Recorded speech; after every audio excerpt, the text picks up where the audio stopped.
Ya llegamos a la Reforma en Alemania.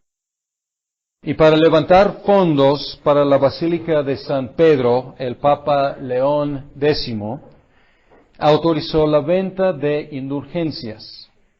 Ya hemos visto que no fue el primero en hacerlo, Julio II lo había contemplado, pero Papa León X lo llevó a cabo. Tomando mucho dinero prestado, Alberto de Magdeburgo, él compró los arzobispados de Mainz y también otro obispado. Y él permitió la venta de las indulgencias en su ciudad, que era unos 30 kilómetros de Wittenberg en Alemania. Y esto era para pagar su deuda. Entonces, era un arreglo con el Papa, la mitad de las ganancias para él, para pagar su deuda, porque había comprado el arzobispado y el obispado, y la otra mitad para el Papa, para ayudar con la construcción de la Basílica de San Pedro. Y ellos escogieron, no sé exactamente quién escogió, pero el vendedor se llamaba Juan Tetzel. Y era muy buen vendedor, excelente vendedor. Y él proclamó, o se dice que proclamó, o sea, no sabemos exactamente si esta es una cita exacta, pero era la idea de lo que proclamaba en sus sermones. Tan pronto como su moneda suene en el cofre, el alma de sus amigos ascenderá del purgatorio al cielo. Y mucha gente de Wittenberg viajó a Mainz porque era pues una oferta bastante atractiva. Imagínense, pues tu mamá, tu papá, tu abuelo, tu esposa, tu hijo, pues está ahí en el purgatorio sufriendo, y tú, pagando una indulgencia plenaria, puedes sacarlo. Entonces, obviamente, una oferta muy atractiva para la gente. Entonces, mucha gente viajó de Wittenberg a Mainz para comprar las indulgencias, y regresaron buscando la aprobación de su pastor, un monje agustino llamado Martín Lutero. Él era pastor de la iglesia en Wittenberg y también profesor de la Universidad de Wittenberg, cuyo patrocinador era Federico de Sajonia, Federico el Sabio. Y Lutero, viendo este abuso de la gente, del pueblo sencillo y sensible, él empezó a hablar y escribir en contra de las indulgencias. El 31 de octubre de 1517, no sabemos si realmente es leyenda o si es verídico, pero la leyenda es que él en esa fecha clavó en la puerta de la catedral de Wittenberg 95 tesis.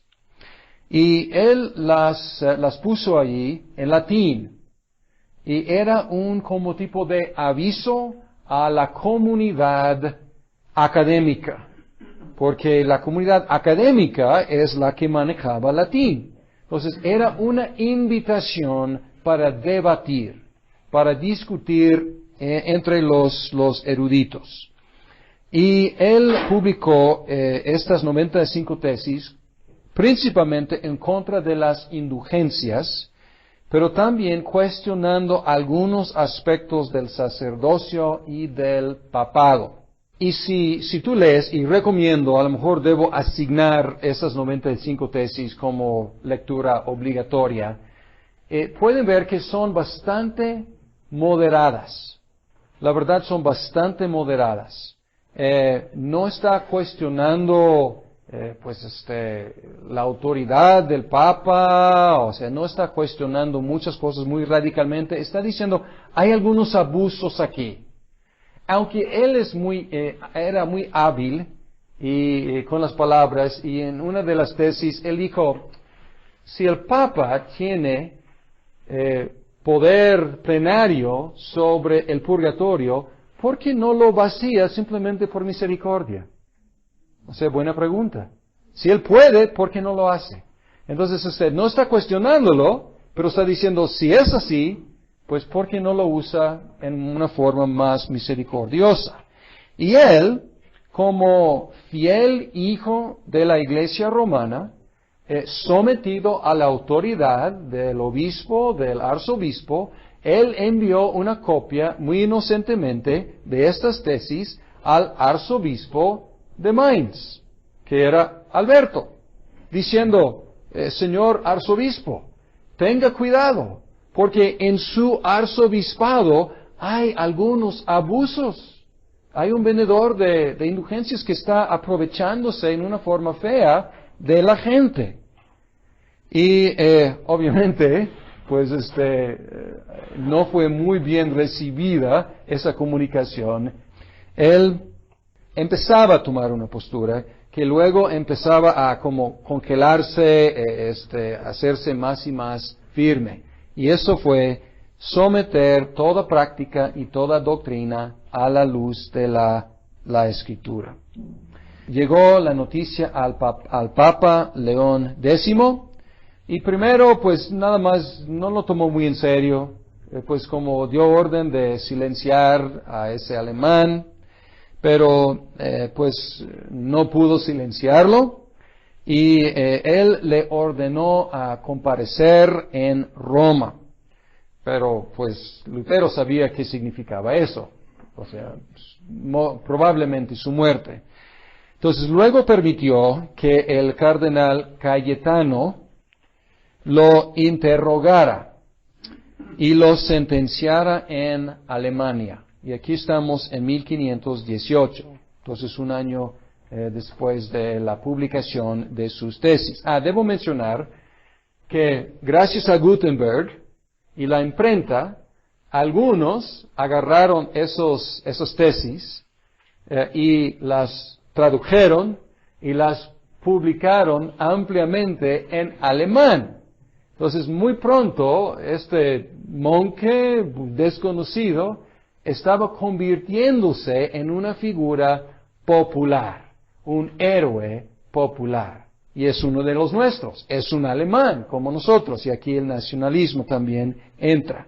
Entonces, la reunión entre Cayetano y Lutero terminó en un empate. Probablemente pensaban que iba a ser una cosa fácil de silenciar a este monje desconocido, pero no, ese monje desconocido pues tenía unas armas intelectuales bastante fuertes. Entonces, un empate. Pero el Papa no podía forzar al príncipe Federico que entregara a Lutero, porque contaba con el apoyo. Entonces, el Papa tenía que tratar de ser diplomático, trataba de como sobornarlo, suavizar la cosa, pero no, Federico era firme en proteger a uno de sus súbditos. Y pues él llegó a ser pues un apoyador de su profesor. Luego Lutero debatió en el año 1519 con Juan Eck, E-C-K, Eck, en Leipzig, usando la Biblia como la única fuente de autoridad. Entonces ya podemos ver que su modo de operar es apoyarse en la Biblia.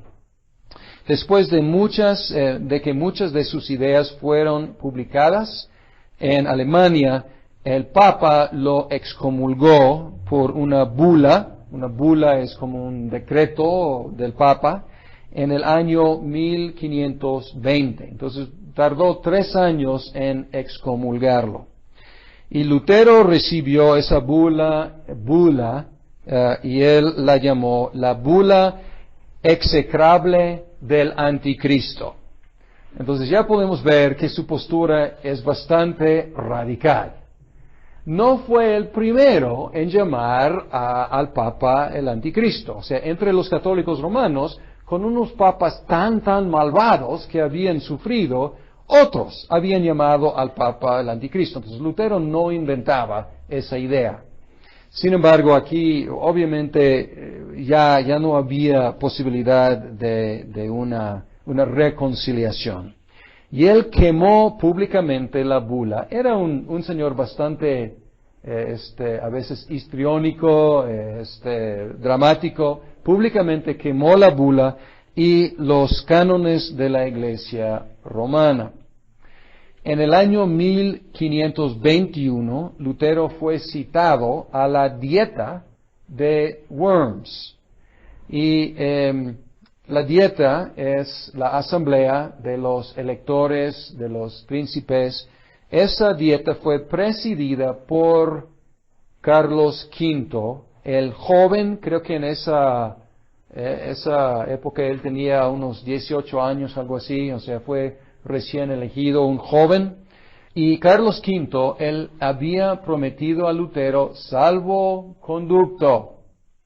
Y los amigos de Lutero le decían, no vayas, acuérdate de Juan Hus. Pero Lutero, era insistente en ir, y le dieron a Lutero la oportunidad de renunciar sus ideas. Y él como empezaba a titubear un poco, porque era impresionante, o sea, todos estos representantes del Papa y todos los políticos y los príncipes, el mismo emperador, allí, todos los más poderosos del imperio estaban allí, y él pidió una noche para pensarlo bien. Y luego pasó gran parte de la noche en oración, y luego se presentó el siguiente día para entregar su respuesta. Y su respuesta es una respuesta que ha llegado a ser famosa en el mundo occidental.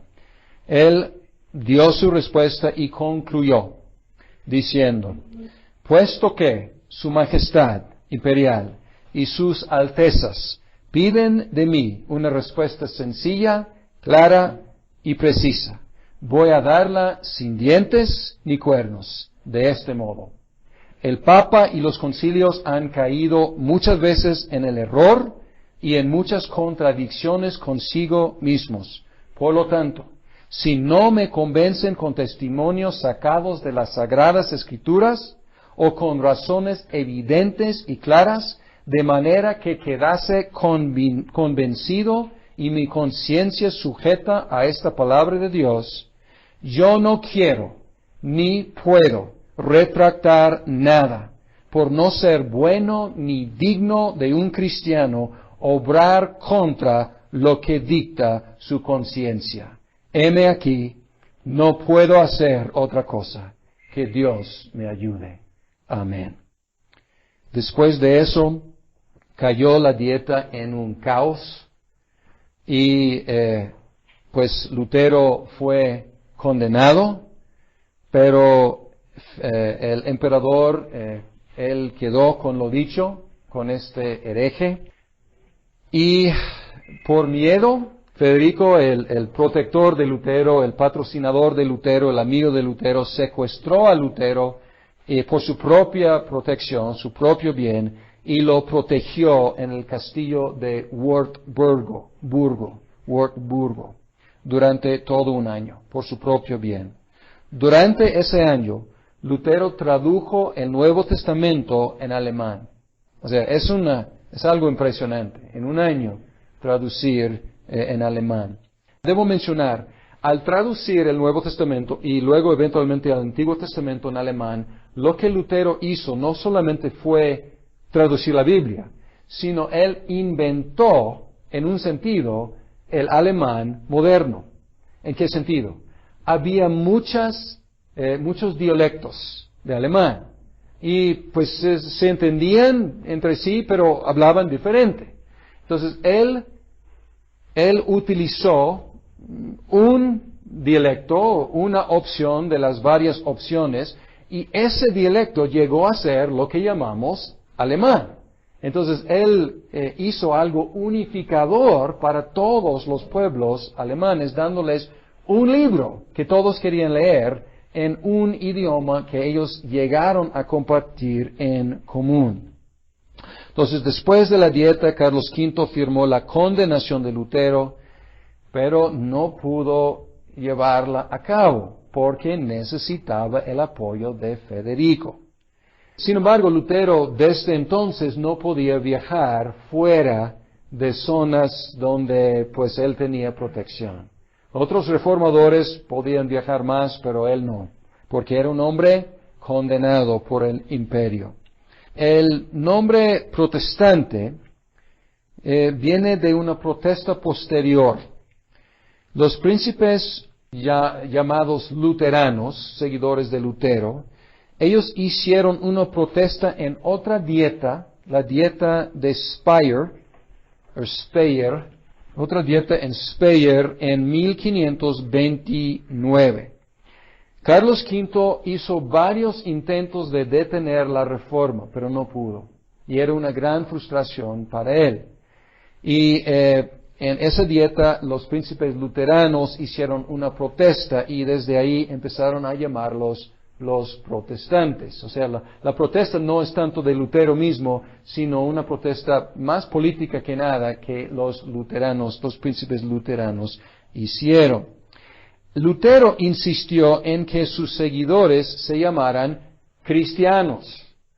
Y él dice que este es el único nombre bíblico. Sin embargo, el nombre luterano se solidificó. El luteranismo ganó mucho territorio rápidamente en Alemania, en el resto del Santo Imperio Romano y también en Escandinavia y en Polonia. En el año 1555, la dieta de Augsburgo, el catolicismo y el luteranismo fueron reconocidos como religiones legales en el Imperio Romano. Entonces, obviamente hemos brincado sobre muchas cosas, pero a grandes rasgos esta es la reforma en Alemania. Y en las próximas sesiones lo que vamos a hacer es ir país por país y tratar de dar los puntos más sobresalientes de las reformas en los diferentes países.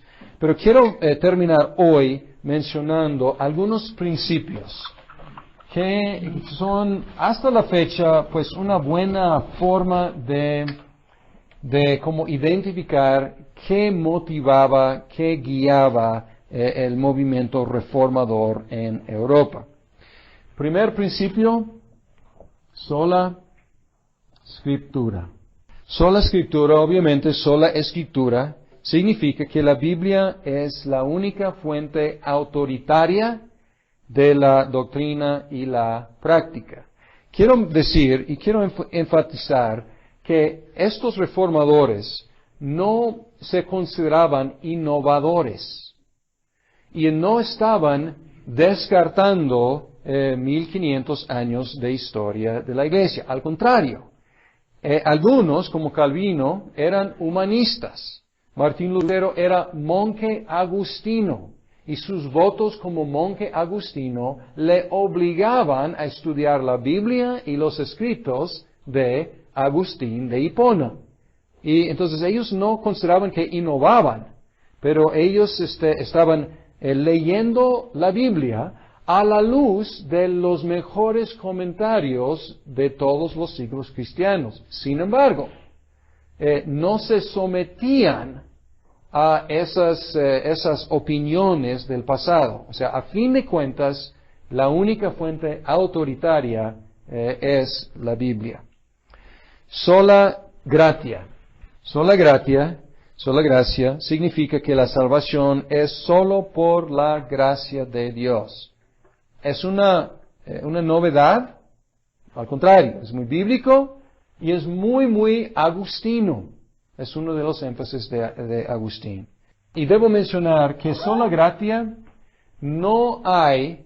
técnicamente no hay un conflicto entre la Iglesia Católica Romana y las iglesias reformadas sobre el punto de sola gracia.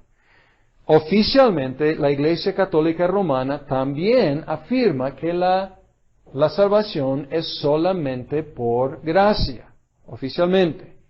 Sin embargo, aquí está el problema, porque los reformadores decían, para proteger sola gratia, para estar seguros de que es solamente por gracia, tenemos que enfatizar al mismo tiempo que es sola fide, porque si hay otro instrumento de la salvación, estamos quitando este principio de gracia. ¿Por qué?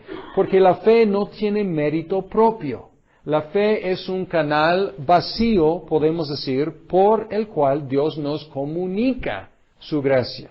Entonces, la fe, el principio de sola fe, salvaguarda el principio de sola gracia. Y aquí está la diferencia. Los católicos romanos decían, no, hay otros instrumentos por medio de los cuales Dios nos comunica su gracia. Y aquí entra la cuestión de varias obras. Y los católicos romanos, los más astutos y teológicamente astutos e informados de su propia teología, insisten que estas obras son por la gracia de Dios. O sea, tratan de conservar la idea de sola gracia. Sin embargo, se meten en una tensión muy fuerte. Porque la Biblia dice en Romanos que es por fe para que sea por gracia. Entonces, tiene que ser por fe para que sea por gracia. Y aquí está realmente, pues obviamente hay un gran problema aquí entre la iglesia romana y las iglesias protestantes, podemos llamarlas así ahora, porque la iglesia romana tiene otras fuentes autoritarias. Aquí, técnicamente, hay acuerdo. Aquí, pues no hay acuerdo. Y luego el cuarto principio es solus Christus. ¿Quién es el único mediador entre Dios y el hombre? Solo Cristo. Y obviamente hay un conflicto aquí porque en la iglesia romana hay muchos otros mediadores, sobre todo la Virgen, los santos y los mismos sacerdotes que viven, el Papa, por supuesto. Y el último principio es soli Deo gloria. Solamente a Dios la gloria. Y realmente este principio es la conclusión o la implicación de los otros cuatro principios.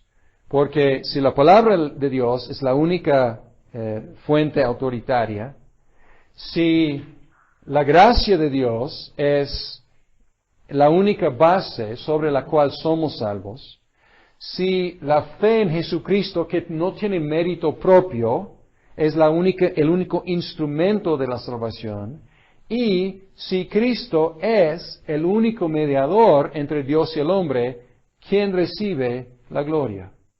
Solamente Dios recibe la gloria. Y podemos identificar estos 5 principios como los principios sobre los cuales la Reforma protestante se basó.